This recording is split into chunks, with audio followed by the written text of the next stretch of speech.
right, FightHype.com. Sean Patel here with the former Olympian and former rugged 154-pounder, my man Raul Rugged, Marquez. yeah, I like that, bro. Well, and the father of the national champion at 152 pounds. Your son as well, man. That's it.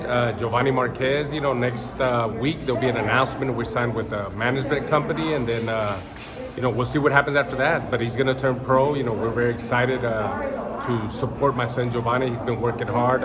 As a matter of fact, he was helping Darwin Price get ready for this fight, and you saw Darwin upset the Puerto Rican guy that was undefeated. It was a good win for him, so we're happy that he won. And Giovanni just keeps getting better and learning. That's what we spot with those type of guys.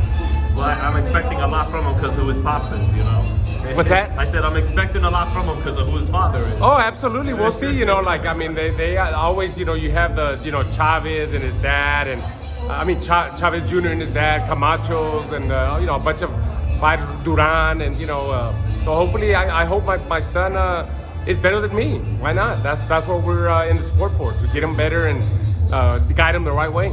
Well, you were an Olympian, so that means a lot, Oh, absolutely. I think I'm real big on amateur background. And, being an Olympian, you see so many different styles of boxing, and him winning the National Golden Gloves, it was a big thing for us, the Marquez family, because not just anybody wins a national title, and you get a lot of experience. And I just think it's time for him to turn pro, and I don't think it's worth waiting for the next Olympics. So on to next Saturday's big fight. You will be calling the Spanish broadcast for Showtime pay-per-view. Oh, absolutely. Yeah, I'm very excited to be a part of that telecast. Canelo versus Plant. I think it's going to be a very exciting fight, and it's good to see Canelo back with Showtime. It's been a while, and hopefully we'll keep him for a while. Will Plant be a tougher fight than Saunders was? I think so. I really think so. I really have sat down and analyzed the fight. I really haven't sat down, but from what I see, I think Plant could give him a lot of problems early on. He's tall, the reach, he's lanky, and Canelo needs to waste no time in applying pressure. Because you don't want to let the guy grow as the rounds go. And then it's too late. So I think Canelo should be pretty fast at the beginning and try to invest in a good body attack and cut off the ring. He might take a couple of shots, but once he's in there, he's got to go to work. I think the first half of the fight, Plant could give Canelo a lot of problems because of his skills, and Plant is a good fighter. He's a good fighter, like I said, and but in the second half of the fight, I think that's when Canelo hopefully will catch up to him and break him down. Well, the over/under is about 9.5 rounds. Are you taking the over? Do you suspect the over will happen, or does that sound about right? The fight could end in 9 or 10 rounds. I think 8. It's very possible. It's very possible. But I know Plant is up for this fight. He's been training really hard. When you fight somebody like Canelo, you're gonna get extra motivated. You rise to the occasion. And this is a big fight for Plant. It's a big opportunity for him. So it might go over 9 rounds, I believe. If he stops him, I think he'll stop him in 10, 11, or 12. If Plant isn't able to win this fight, who is the toughest challenge for Canelo?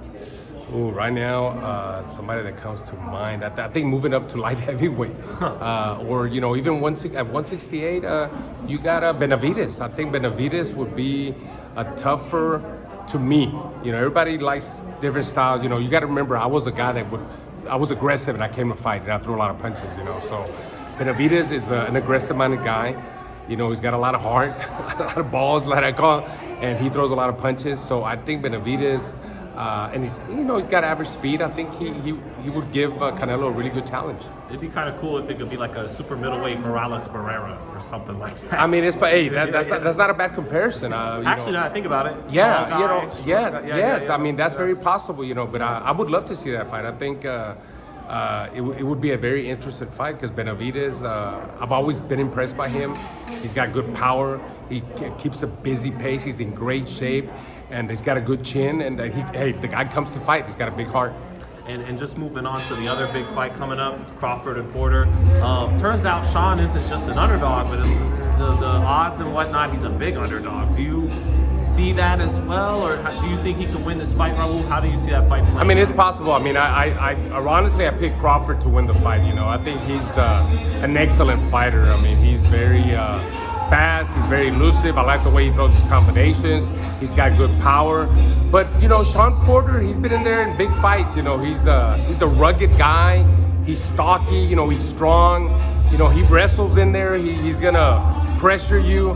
He's that type of fighter, you know, that he could give you problems at the beginning because of the way he attacks his fighter, you know. But I think Crawford has the experience to break him down and get him in the late rounds. Who's more likely to pull it off, Plant or Porter? Plant or Porter? Neither. I appreciate your honesty. Yeah, neither. I mean, Plant, Porter, yeah, I'm going to go with neither. I think Canelo should win, and I think Crawford should win. But, you know, you got me thinking if anybody's going to pull it off, I don't know, it's neither, man. I'm going to stick to that. Yeah. No, Yeah. thank you for your honesty. Neither. And Yeah. just lastly, Boots fighting tonight. Oh, I love Boots, Is man. he even more talented than he switches like Crawford? Is he? He's in that league, Yeah. you know, he is the future of boxing, you know, and I've always been saying that because I would always hype him up on Showbox, you know. I've always been impressed by him. He has it all. He's got a complete package, you know. He switches from lefty to righty without you even knowing. He throws combinations. He sits down at his punches. When he hurts you, he's got the killer instinct. He'll finish you. I mean, I'm very impressed, you know, but like, you know, he's gonna fight Thomas Dulorme, you know, what we always want to see. He hasn't been past 6 rounds. We still haven't seen somebody touch his chin. You know, I want to see how he's gonna take that when he's put in uncomfortable situations like that. Right. We don't know how he's gonna react. Right.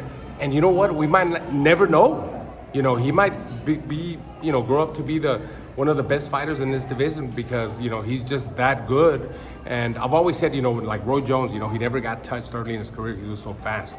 But little did we know that, you know, obviously he didn't have that good of a chin. When he got older, you know, they caught up to him and they were able to hit him.